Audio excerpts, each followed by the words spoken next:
Hi to whomever might be inflicting this video upon. Happy New Year's and welcome if you're new here, or welcome back if you're not. I'm Letty, and if you're not new here, you might notice that there's something a little different about my face. I impulsively bleached my brows at the end of last year, and I wasn't the biggest fan, so I tried to give myself my brows back. I don't know if it worked. I'm not a very good makeup person, so don't worry, you're not here to take makeup tips from me. I would never subject you to that. We are here to talk about books, something I have a little bit more of a dominion over. If you know me, you know that I'm not the biggest goal setter. I'm not very pragmatic or direct about my plans for life. I'm just wandering around doing whatever I want, and that applies to books. I always set a vague idea of what I think could be a good number, but I don't beat myself over it if I don't meet it, and I for sure don't deliberately do things to meet that goal. I know a lot of people at the end of the year, when they haven't met their goal, they read a lot of shorter books to pad it, and everyone does whatever they want. I'm not judging, but I don't know, I think reading books specifically in service of a completely arbitrary goal that says nothing about your intelligence or worth can kind of go against the point of reading, which is a lot grander in my opinion than that, and is also often just to have fun. But anyways, I have something of a 2023 TBR for you, and it's very short because it's not supposed to be comprehensive. I don't know what books I'll stumble upon and discover that they are books that I absolutely need to read. So I just have 13 titles that I've been, for whatever reason, haven't read yet, but have been really excited to, and I hope I can knock them off the list this year. The first book on the list, I actually have no idea of how to describe it to you because I have a very vague understanding of the plot, and it's Confessions of a Mask by Yukio Mishima. I have a curious relationship to Mishima as an author because I was kind of obsessed with him as a historical figure way before I actually went and picked up one of his books. I also don't know why it took me so long, because it took me really long. I knew everything about this man's life and had actually never read anything by him. And then in 2021, I think I read The Temple of the Golden Pavilion. I think it was 2021. I am not good with time. The passage of time confounds me. But anyway, I read that and I loved it. I thought it was really brilliant. Honestly, I think part of the reason why it took me so long to actually pick up Mishima was that I was scared that I wouldn't resonate with it, and I was really happy that I did resonate with it. But again, for whatever reason, I didn't continue reading his work, even though I acquired so many of them. This one has been on the list since before The Temple of the Golden Pavilion. Actually, I wanted to read this one before that one. I don't know why I didn't follow my original plans. As you can tell, not a very good plan keeper. I'm a very erratic person. I have, as I said, a very vague understanding of the plot. I know it's about homosexuality and being weak and ugly in Imperial Japan, which is kind of a thing with Mishima, but I'm really interested in just the themes he will explore, and I feel it's the sort of work that really resonates with me in a weird way. Is it just because both of us are INFJs? God, that's such an embarrassing thing to say. But yeah, I really cannot explain Confessions of a Mask further to you, and I assume most people have heard of it. By the way, I'm organizing this list alphabetically. You would realize pretty soon anyway, but I just want to clarify there is no ranking in relation to importance or urgency here. My next book is Convenience Store Woman by Sayaka Murata. That's her name, right? She's actually another author that I just have seen so much of her, and I have so many books on my mind to pick up, but I just haven't for whatever reason. It's so embarrassing because I actually recommended this book just based on what I knew to my sister, and she read it and loved it and wanted to discuss it with me, and I was like, wait, I actually have not read it yet. I just recommended to you kind of blindly, and she was like, girl, read a book. It's super short. I don't know why I haven't picked it up. As the name clarifies, Convenience Store Woman is about a lady who works at a convenience store, and what's interesting about her life is that she has a very different perspective on working and having a job than the general society, and essentially the book will just, as far as I know, explore that disparity and what conflicts that it causes. The main character, I think her name is Keiko, she's in her 30s, I think, at some point of her life where people already assume that you be like in a stable position, in a clear professional path. And everyone's like, hey, why is Keiko still working at a convenience store? Like, that's the kind of job you have when you're like 20 and trying to pay, I don't know, your rent and going through college. But Keiko doesn't think about like working that way, and she's very, very satisfied working at the convenience store. Like, it's a job that really like plays with her strengths and she loves doing it. So she's like, I'm not going anywhere, like I'm not seeking a greater professional path, I'm happy here. But obviously that's not the kind of like mindset that people expect or glorify in a capitalistic society. People generally are not celebrated when they have like small goals or don't really have that much professional ambition. And so the book will basically explore that. My sister really, really liked the book. She keeps telling me to read it, and I will. This year, I truly will. I think I haven't really found myself in the place, like mentally, where I feel like going for it.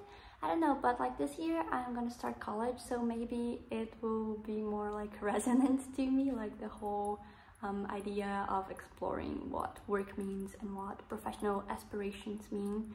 I do think it will resonate a lot with me because, as I have already clarified many times in this video, I am very floaty as a person, not very stable or solid, so I think Murata will resonate with me. I also really want to read Earthlings, but I know that's quite disturbing, so I'm kind of like weighing how much I want to read the book versus what psychological damage it's gonna do to me. The next book is another one that I don't really know how to explain the plot to you because I'm not perfectly aware of what it is either, and that is Der Steppenwolf by Hermann Hesse.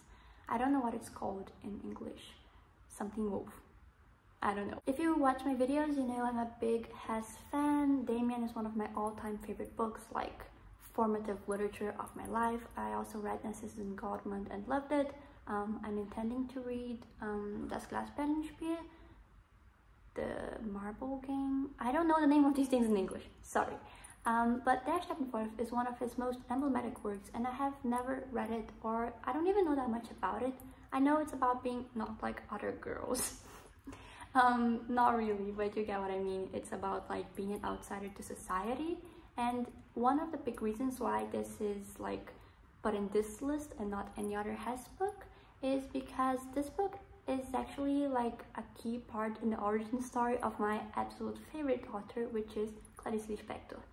There's this old interview where she talks about how reading this book made her an author, and I was like, bruh, I kind of feel that way about Damien, and like Clarice Lispector is my goddess, so I should read like this formative book to her. It's just like two of my favorite authors colliding, and I'm really excited to read it in German. I think when I move to Germany, I'll just like pick it up there in German and read it. I hope it's easy. I read Narcissus Goldman in German. I don't know, it opens with like a phrase that lasts 2 sentences. Like, that was kind of frightening. I had read like the first sentence in the English translation, and it's just like one short sentence, and then you pick up the German version, which is obviously the original version, and the sentence just does not stop. It goes on and on and on, and it's just describing a tree, and I was like, Herman, why are you doing this to me? But it was really good, and in the end, I think I just had to, you know, warm up to the language, and I really want to read more books in German this year because I need to activate that language in my brain, because I'm literally gonna study literature in it. Next book is gonna make you make a Pikachu face if you know me, and it's Dracula. Leticia, how come you haven't read Dracula? Aren't you like obsessed with vampires? Yes, I am, and I have owned the book Dracula in a really nice edition for ages. I don't know why I haven't picked it up. I read Carmilla though, so the fact that I read Carmilla much before I ever read Dracula should tell you something about my existence. I don't know why I haven't picked up Dracula yet. I really don't. Something's like stopping me, and I don't know what. I don't know if it's because like I need to be in a certain mindset to read epistolary fiction, because you know it can be a little bit, especially because like you know the story of Dracula, so the suspense that he was trying to create with the style of the book won't be there. But like I'm not new to classics. I'm not new to some run-on sentences and over explanations and like knowing exactly where the story is going, because it's a classic story that's been in your brain ever since you could like know you had a brain. I don't know, something's keeping me from it, but I am gonna read it this year. I must, because I have so many vampire stories, in the oven, and I just feel like I need that in my arsenal of vampire lore. Our next book is another what you haven't read that moment, and it's Jane Eyre by Charlotte Bronte. I actually did start it and I went pretty far into it, so I'm pretty well aware of what's going on in there. And I loved it. I remember loving it and like devouring it. I have no clue why I never finished it. That like it's been years ever since. I don't know if it's because I was much younger and I picked it up in English, and maybe like it kind of tired me like reading in English back then, because it really has been a long time. I just feel like it's gonna be one of like those formative books for me. I feel like honestly it's not bad that I haven't read it yet, because I think I'm in a good moment to read it, like just in my life, like age-wise and all that. And like I think I've just become a better reader so that I can appreciate it more. You know, people don't often think about reading as a skill you develop, and I really do think it's literally that. Like there's no doubting it, and sometimes you just need to become a better reader to appreciate a book more. And I don't know, maybe Jane Eyre is one of those situations. In case you live under a rock, Jane Eyre is a bildungsroman by Charlotte Bronte, and it follows the title character through her life as she just, you know, develops her moral sensibilities and all that. Through a series of events, she becomes a governess at this dude's house, and he's really mysterious, and there's a big like gothic aspect in there. So a lot of suspense, a lot of creepy stuff, a very Byronic hero, all like lettercore things. So I'm really excited to finally pick it up and have it stored in my brain to give me brain rot for the rest of my life. Thank you, Bronte sisters. My next book is quite different from these gothic classics we've been talking about. It's Never Let Me Go by Kazuo Ishiguro. It's a book that I've been really excited to read for a very long time. I have a very pretty edition with silver sprayed edges. And I don't know why I have never gone for it. I guess it's another thing that I need to be in the right headspace for. And I'm not a big like sci-fi dystopian reader, and this book is that, though I know it's like a literary fiction approach to those like concepts and tropes. I don't know how to explain the plot very properly. I have like a vague idea that it's about clones and like the morality of them, and like there's imminent death approaching. I think it's like they make clones so they can harvest their organs. Am I crazy? Is it not about that at all? I think it is about that, and it's about like understanding that and death and memory and like what is a human and that kind of thing. You know those high school closing tests, like in America you have like SATs, in Brazil you have ENEM, in Germany they have the Abitur, which is what I did, and you pick from like different classes to do the tests, and obviously I picked English because I'm not crazy. I did not do math, thank God. And the English test was actually like part of it was writing something based on an excerpt from Never Let Me Go, which is actually what led me to buying it, because I think that's like one of the most beautiful things I've ever written. I got a perfect grade. My teacher said it made him cry. But it was just awesome, like the excerpt and the idea of like the morality of cloning and what is a human. I love that kind of thing. It's funny because I feel like I'm so like not technological. Like I don't understand technology. I don't know what a good computer is and what a bad computer is. If I have a virus, I have no clue. So I'm really out of the loop. I feel like you can just tell from the vibes that I'm giving right now. Like I do not know how to mess with that. But I'm not one of those people who's like doesn't know how to do something so they hate it. I actually think technology is just like the most amazing thing ever, and I wish I like had the knack for it. So even though I don't like sci-fi or dystopian that much as genres, they just don't tickle my pickle like that. I love like the exploration of this kind of theme, you know, like how far can technology go and ethics in technology. I read a really amazing poetry collection called Soft Science by Fran Choi, and I obviously haven't read Never Let Me Go yet, but from the vibes, I feel like if you have read Never Let Me Go and you want something with that kind of vibe, maybe explore the poetry side of it with Soft Science, because there is a lot of talk about like AI and what is a human and exploring human nature through technology. It's really awesome. It also gives a lot of Ex Machina vibes, you know, the movie. That movie has a very strange space in my brain. I think I watched it too young and like not knowing what was gonna happen in it. But anyways, Never Let Me Go by Kazuo Ishiguro is in my list for 2023. So my phone is gonna die, so I think we need to be a little bit quicker with it. But that's good because I don't have that much to say about the next books. The next book is Plain Water by Anne Carson. It's her poetry collection and I really need to read it. The reason I haven't yet, the only reason, is that I haven't been able to put my hands on a physical copy. And I need to read poetry physically. There's something specific about poetry that makes me need to have like the book in my hands. I love Anne Carson. I just read Arrows the Bittersweet. It was my very first read of 2023. And I hope to read like most of her works this year, including her translations. I'm really excited about that. I just think like her brain is enormous. If anyone wants to gift me Plain Water, help a girl out. Our next book brings a familiar name back to us, and it's The Chandelier by Clarice Lispector. The name in Portuguese is O Lustre. I strangely don't have that much information about this book, even though I am Clarice Lispector's #1 fan. You can find me on it. I have every single book Clarice Lispector has ever written. I spent so much money on them. She turned 100 recently, last year actually, so they like released new editions of her books and they're all gorgeous. And I really need to read Lustre. I don't know that much about the plot. Clarice Lispector's books are not famous for their plots, so I don't think it's a big problem. I know it has to do with cruel beauty, and it's Clarice Lispector, so I'm gonna love it. And I don't know, I feel like somehow it's befitting to this moment in my life. Like, I read Água Viva when I needed to read it, and I read Perto do Coração Selvagem when I needed to read it, and I'm gonna read Lustre now that I need to read it. The next book has been in several TBRs of mine for the past few years, and I haven't gotten around to it, and I think one of the reasons for that is that I find it's kind of oversaturated for me. I don't know what it is about it, but it seems to have some kind of it factor that makes celebrities want to say they read it and loved it, and that kind of turned me off. I don't know.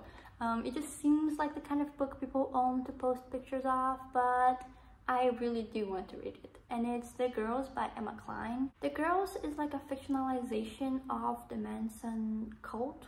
I think they have a specific name, the Manson family. I love cult stories. I feel like there's a specific type of person in this world, and we all love cult stories, and we all can't shut up about loving cult stories, and we write cult stories. And maybe we should just like get some help. I'd say the main reason that makes me really want to read this book is that I've seen so many excerpts of it used by writing channels. Specifically, like the original reason why it was added to my TBR was that I saw Shailene Wright talking about it, and the writing just seems amazing and delicious, and I really want to experience that. I have read like 2 pages of it back when I originally bought it, but I haven't gotten into it truly, so I do want to knock that off the list this year. My next book is The Little Friend by Donna Tartt. It's Donna Tartt's most obscure child, classic middle child syndrome. You know, The Secret History is like an icon. The Goldfinch won her Pulitzer, or was it just nominated? I don't know, but it was really like a hit, and no one talks about The Little Friend, but I feel like I'll really like it. Our angle has changed because I have to charge the phone, otherwise this video will not exist. Please ignore the not very picturesque cable showing up.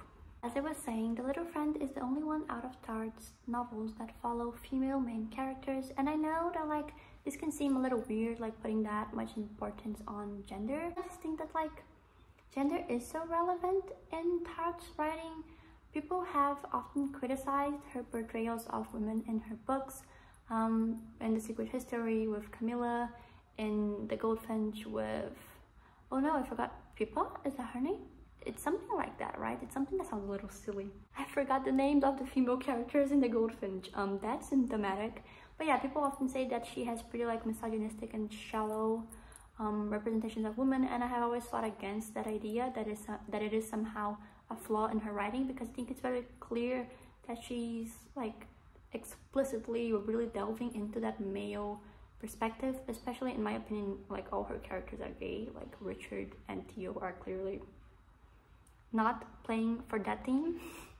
So like she has a very specific way of writing women in her books, and I really want to read this one and understand how different that plays out when she puts the female characters in the center of the story. But basically, The Little Friend follows this family in Mississippi, I think. One of those like American states. And this family has two sisters who are very different, Harriet and Allison. Oh my god, I forgot the name of the other one. I'm just gonna say it's Allison. If it's not, like, I'll correct myself afterward. But this family has had a very weird occurrence at some point where someone mysteriously died, and I think the girls kind of have like a morbid fascination with that, and I'm just really like into the vibes that I have acquired from this book.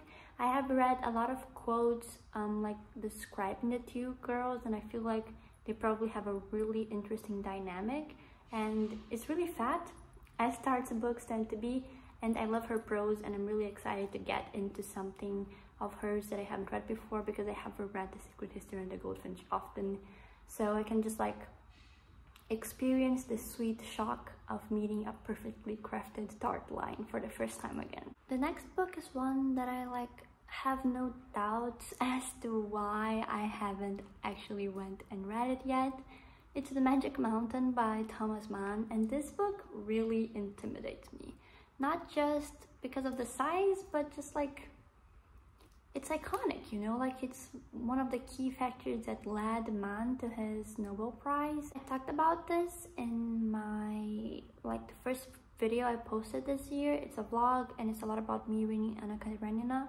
And I said that I've always been scared of this book because of what it might do to my soul, and I feel very similarly about The Magic Mountain. This is another book that I don't really have a plot to explain to you, and this time it's not my fault. I think everyone kind of agrees that The Magic Mountain is something of a plotless book, but like the basis is just that there's this guy, he's like a student of something, a German student of something. His name is Hans, the most German name ever, like what was that?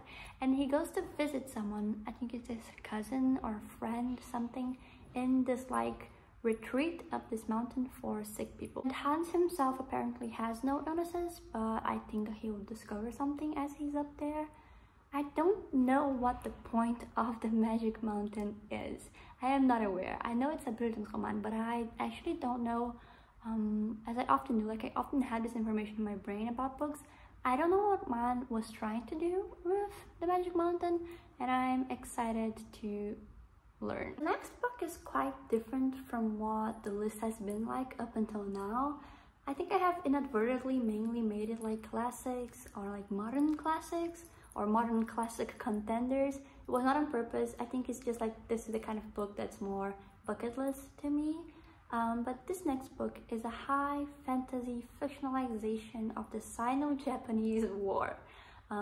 Really high concept, and that is The Poppy War by R.F. Kuang. This is a book that I have seen around so often. I'm really excited by whenever I learn something about it from like whatever social media where someone's talking about it, I'm so excited by it. I think it seems really amazing, and I'm really in awe of R.F. Kuang. I think she's like I don't know, she's just so successful and she's doing so many things right, and I'm really excited to read something by her. I haven't yet.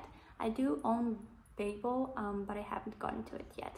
For a really futile reason, I'm mad that like a villain character has my name. I think the main reason I haven't picked up The Poppy War yet is because I know it's gonna hurt me. Everything I've learned about this book until now seems like it's really gonna scar me and traumatize me for the rest of my life.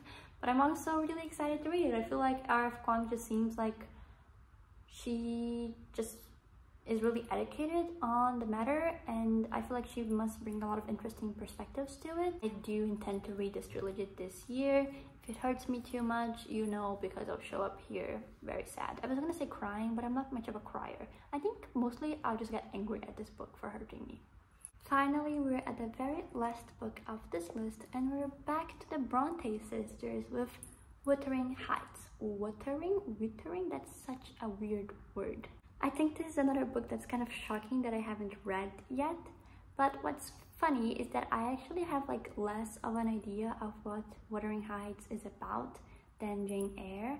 I have a very vague understanding of it. I think the main reason behind my burning desire to read this book is just the quote, "You said I killed you, haunt me then." I know it's gothic, I know it's haunting, I know it's an incredibly toxic, frightening romance, but I actually don't know what like the events are in the book. I know Catherine and Heathcliff get into weird shenanigans, I know someone dies, I know someone's to blame for. I don't know, I'm confused. I have no clue. I'll pick it up. I actually picked this up like years and years and years ago when I didn't have such like a good grasp on English, and I remember just giving up. Like I couldn't get what was going on, especially because I think like the story has that like really classic like Victorian era like frame. So I remember starting it and be like, wait, who are these people? Like this is not what this book is supposed to be about. But it's another book that I think I really love. I'll finally get all those references in Twilight. You can see I'm very highbrow in my tastes. I guess 2023 is gonna be a very Bronte year. Sorry that it didn't include Anne. No one ever includes Anne, but Agnes Grey is actually in my like life TBR. I just didn't include it specifically in this list because I really wanted to make it very specific to stuff that I really am like burning to have in my brain. Those are my 13 books for 2023. Sorry if this video was something of a mess. My phone is weird and I'm trying to figure out what's going on. But I hope the selection has excited you. If you have read any of these books, if it's your favorite, if you hated it, tell me. Maybe it'll affect my decision somehow, or when I do read, I can disagree or agree with you and we can talk about it. But I do think this is a very strong, like, omen for what my new year will look like. Maybe a little gothic, maybe a little tragic, maybe a lot of thinking about what I'm gonna do with my life. But I don't know, I think a lot of delicious literature is held in this list, and I hope I'll enjoy it fully, and I hope you also will if you decide to take some recommendations from this list. Happy New Year, and thank you for watching.